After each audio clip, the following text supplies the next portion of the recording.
પાછળ આપ જોઈ રહ્યા છો મારી જે ગાય છે એની પાછળ એની બહારની તરફ મેં સાદી પાણીની કોથળીઓ લગાવી રાખી છે, સાદી ટ્રાન્સપરન્ટ થેલીઓ કે જેમાંથી લાઇટ ટ્રાન્સપરન્ટ થાય, લાઇટ એમાંથી પસાર થાય અને માખીઓ મચ્છરો જે ઉપદ્રવ છે એના માટે મેં બહુ જ કોશિશ કરી પણ મને એમાંથી કોઈ હલ નીકળતો નહોતો, મળતો નહોતો.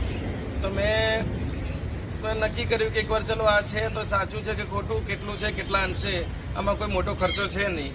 પ્લાસ્ટિકની થેલીઓ લાવવાની છે ટ્રાન્સપરન્ટ અને એમાં સાદું પાણી ભરી અને એને લટકાવવાનું છે. મેં એ વસ્તુ કર્યું અને મને ખ્યાલ આવ્યો કે બહુ જ મોટો લગભગ 80 થી 90% જેટલો મને ફાયદો જોવા મળ્યો છે.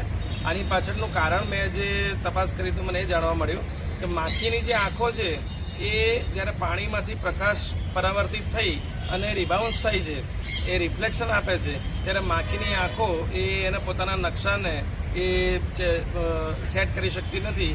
However whatever I don't know exactly the reason, પણ કોઈ પણ કારણસર માખીઓ એ સરહદને ઓળંગતી નથી અને ત્યાંથી પાછી વળી જાય છે.